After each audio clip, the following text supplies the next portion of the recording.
Guys, kailangan mo ba ng tulong pinansyal? Kasi may na-discover ako na gusto kong i-share sa iyo. May TikTok account ka ba? Baka hanggang ngayon di mo pa alam na may nagbibigay tulong pinansyal mismo sa TikTok.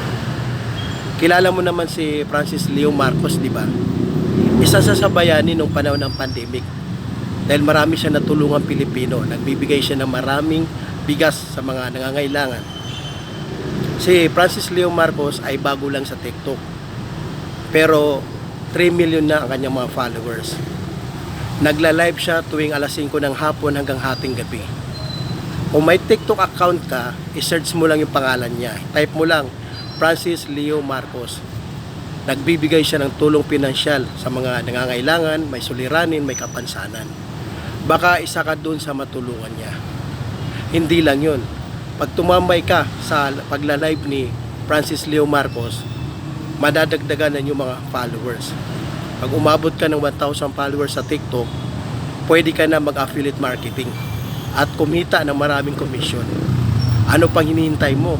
Umpisahan mo na. At i-share mo tong video na to para malaman ng iba.